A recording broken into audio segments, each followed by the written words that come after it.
चंद्र फिरता फिरता सूर्याच्या समोर आला आणि सूर्याच्या समोर आल्यावर काय झालं बघा, सूर्याचा प्रकाश चंद्रावर पडलेला आहे, पण जी प्रकाशित बाजू आहे ती पृथ्वीवरून दिसते का? नाही दिसत। मग जी अप्रकाशित बाजू आहे ती आपल्याला दिसते, म्हणजे इथं अमावस्या आहे। अमावस्या आणि पौर्णिमा कसे होतात, शुक्ल पक्ष म्हणजे काय, कृष्ण पक्ष म्हणजे काय, हे आपल्याला आज बघायचं आहे। पृथ्वी सूर्याभोवती फिरते, तसंच चंद्र हा देखील पृथ्वीभोवती फिरत असतो। चंद्र हा पृथ्वीचा उपग्रह आहे, चंद्र हा पृथ्वीच्या भोवती फिरत असतो। चंद्राला दोन गती असतात बघा, अक्षीय गती आणि कक्षीय गती। आता अक्षीय गती आणि कक्षीय गती म्हणजे काय, दोन विद्यार्थी समोर या, ये इकडं, आणि तू पण या अनुष्का। अक्षीय गती आणि कक्षीय गती म्हणजे काय, आता बघा, अनुष्का स्वतःभोवती गोल फिरते, फिर अनुष्का, ही स्वतःभोवती गोल फिरते म्हणजे ही झाली अक्षीय गती, स्वतःच्या अक्षाभोवती गोल फिरणं म्हणजे अक्षीय गती। आणि कक्षीय गती म्हणजे काय, अनुष्काच्या बाहेर ज्योती जेव्हा फिरत असते तेव्हा ही हिच्या एका विशिष्ट कक्षेमध्ये फिरत असते, याला कक्षीय गती असं म्हणतात। समजलं? मग चंद्राला जे आहे अक्षीय गती आणि कक्षीय गती अशा दोन गती असतात। मग चंद्र जर स्वतःभोवती फिरतो तर चंद्राची वेगवेगळी बाजू आपल्याला दिसायला पाहिजे होती, पण चंद्राची नेहमी एकच बाजू आपल्याला दिसते। बघा, जेव्हा पौर्णिमेच्या दिवशी आपण पूर्ण चंद्र बघतो त्याच्यामध्ये एक आपल्याला अशी आकृती दिसते, कोणी म्हणतं सशाची आकृती दिसते, कोणी म्हणतं माणूस बसलेला दिसतो, तर तीच सेम आकृती किंवा चंद्राचा एकच चेहरा, एकच बाजू आपल्याला नेहमी दिसते। याच्या मागे काय कारण आहे माहितीये का, तर चंद्राची अक्षीय गती आणि कक्षीय गती ह्या दोन्ही सेम असतात। अक्षीय गती म्हणजे काय, चंद्र स्वतःभोवती फिरत असतो, याला परिवलन असं म्हणतात। मग चंद्राची परिवलनाची कालावधी आणि चंद्र जो पृथ्वीच्या कक्षेमध्ये फिरत असतो, चंद्राची कक्षीय गती म्हणजे चंद्राचं परिवलन आणि परिभ्रमण या दोन्ही गती समान आहेत, म्हणून चंद्राची एकच बाजू आपल्याला दिसते। समजलं? बस जागेवर। अमावस्या आणि पौर्णिमा का होतात? अमावस्या म्हणजे काय, जेव्हा आपल्याला चंद्र बिलकुल दिसत नाही ती अमावस्या, आणि जेव्हा आपल्याला चंद्र पूर्ण दिसतो ती असते पौर्णिमा। मग अमावस्या आणि पौर्णिमा का होते बघा, हा आहे चंद्र, ही आहे पृथ्वी, आणि फॉर एक्झाम्पल हा आहे सूर्य, ठीक आहे। जेव्हा सूर्य, पृथ्वी आणि चंद्र हे एका सरळ रेषेत येतात, पृथ्वी मध्ये असते आणि चंद्र दुसऱ्या बाजूला असतो, त्यावेळेस सूर्याचा प्रकाश चंद्रावर पडतो आणि चंद्राचा प्रकाश परावर्तित होऊन आपल्याला दिसतो, म्हणून चंद्र पूर्ण प्रकाशित आहे असं आपल्याला दिसतं। वस्तुतः चंद्राला स्वतःचा प्रकाश नाही, स्वतःचा प्रकाश आहे का चंद्राला? नाही। चंद्रावर जाऊन जर बघितलं तो पूर्ण खडकाळ आणि डोंगराळ असा त्याचा पृष्ठभाग आहे, चंद्राला स्वतःचा प्रकाश नाही, पण सूर्याचा प्रकाश चंद्रावर पडतो आणि चंद्रावरून प्रकाशित होऊन आपल्याला दिसतो, म्हणून आपल्याला पौर्णिमेच्या दिवशी पूर्ण चंद्र दिसतो। मग अमावस्येला काय होतं, पकड एक मिनिट, अमावस्येला काय होतं बघा, सूर्य आहे त्या जागेवर आहे आणि चंद्र फिरतोय, चंद्र फिरता फिरता सूर्याच्या समोर आला आणि सूर्याच्या समोर आल्यावर काय झालं बघा, सूर्याचा प्रकाश चंद्रावर पडलेला आहे, पण जी प्रकाशित बाजू आहे ती पृथ्वीवरून दिसते का? नाही दिसत। मग जी अप्रकाशित बाजू आहे ती आपल्याला दिसते, म्हणजे इथं अमावस्या आहे। अमावस्या आणि पौर्णिमा कशी होते समजलं?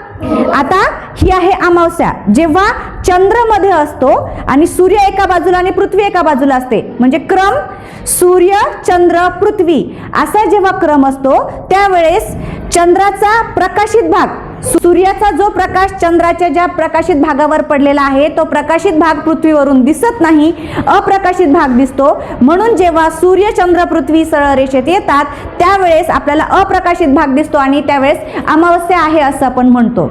समजलं? आणि पृथ्वीच्या भोवती चंद्र फिरत आहे, मग फिरता फिरता हे जेव्हा सरळ रेषेत येतात त्यावेळेस अमावस्या पौर्णिमा होते, आणि कधी कधी सूर्यग्रहण चंद्रग्रहण पण होतं। ग्रहण हे आपण पुढच्या तासाला बघणार आहोत। आता आपल्याला इथे बघायचंय की चंद्राच्या कला बघा, चंद्र आपल्याला नेहमी सारखाच दिसतो का? सारखाच दिसतो का चंद्र? कधी चंद्राची कोर दिसते, मग थोडा मोठा, मग थोडा मोठा, मग हे का होतं? तर हे देखील चंद्र जो आहे पृथ्वीच्या भोवती फिरतो, स्वतःभोवती फिरता फिरता पृथ्वीच्या भोवती चंद्र फिरतो, म्हणून आपल्याला ह्या चंद्राच्या कला दिसत असतात। आता चंद्राच्या कला आपण इथं बघूया, असं पकड बेटा। आता बघा, सूर्याचा प्रकाश चंद्रावर पडलेला आहे, पण चंद्राचा प्रकाशित भाग पृथ्वीवरून दिसत नाहीये, अप्रकाशित भाग पृथ्वीच्या बाजूला आहे, म्हणून काय होते, आपल्याला अमावस्या दिसतेय. इथं अमावस्या आहे, चंद्र त्याच्या कक्षीय गतीप्रमाणे फिरतोय. काय होतंय बघा, अप्रकाशित भाग जो आहे तो कमी कमी होत जातोय. आपल्याला फक्त चंद्राची कोर दिसतेय. चंद्र आपल्याला लहान मोठ्या आकाराचा का दिसतो किंवा कोर का दिसते? भारतामधून इथं चंद्राची फक्त कोर दिसतेय. जेव्हा आपण असं चंद्र जेव्हा फिरत फिरत फिरत येईल त्याच्या कक्षेमध्ये, आता भारतामध्ये चंद्र बऱ्यापैकी मोठा दिसतोय, म्हणजे पौर्णिमेला 1 किंवा 2 दिवस बाकी आहेत. आता जेव्हा पौर्णिमा पृथ्वीच्या एकदम सरळ रेषेत आलेले आहे, सूर्य, पृथ्वी आणि चंद्र हे जेव्हा एका सरळ रेषेत आलेले, बघा भारतातून आपल्याला पौर्णिमा दिसते. चंद्राच्या कला कशा होतात, आता पौर्णिमेपासून चंद्र पुन्हा फिरतोय, हाफ राऊंड कंप्लीट केला, आता पुढचा राऊंड कंप्लीट करायचा की नाही. जेव्हा चंद्र पुन्हा गोल कक्षेत फिरायला लागतो तेव्हा बघा चंद्राचा प्रकाशित भाग कमी कमी होतोय, म्हणजे कोर आता दिसायला लागलेली आहे. जेव्हा इथं आलेला आहे, भारताला चंद्राचा प्रकाशित भाग खूप कमी दिसतोय आणि अप्रकाशित भाग जास्त दिसतोय, म्हणजे आता चंद्र लहान लहान होत जातोय. अमावस्येपासून पुन्हा पौर्णिमेपर्यंत जाताना चंद्राचा जो प्रकाशित भाग आहे तो कमी कमी होत गेला. बघा आता चंद्राचा प्रकाशित भाग कमी कमी होत गेलेला आहे. यालाच आपण शुक्ल पक्ष आणि कृष्ण पक्ष असं म्हटलेलं आहे. शुक्ल पक्ष म्हणजे काय, प्रकाशित भाग जेव्हा वाढत वाढत जातो तेव्हा शुक्ल पक्ष, आणि कृष्ण पक्ष म्हणजे काय, बघा इथे पौर्णिमा आहे, पौर्णिमेपासून अमावस्येपर्यंत जाताना प्रकाशित भाग कमी कमी होतो आहे आणि काळा भाग जो आहे, अप्रकाशित भाग वाढत वाढत जातोय, याला कृष्ण पक्ष असं म्हटलं जातं. समजलं? आता हे कृष्ण पक्ष, शुक्ल पक्ष, चंद्राच्या कला याच्यामुळेच काय होतं माहिती का, समुद्राच्या पाण्याला सुद्धा भरती आणि ओहोटी येत असते. भरती आणि ओहोटी म्हणजे काय, समुद्राची भरती म्हणजे काय, कोण सांगेल? समुद्राचं पाणी जेव्हा किनाऱ्यावर खूप लांब पर्यंत येतं, किनाऱ्यापर्यंत पाणी येतं समुद्राचं, म्हणजे समुद्राला भरती आली असं आपण म्हणतो.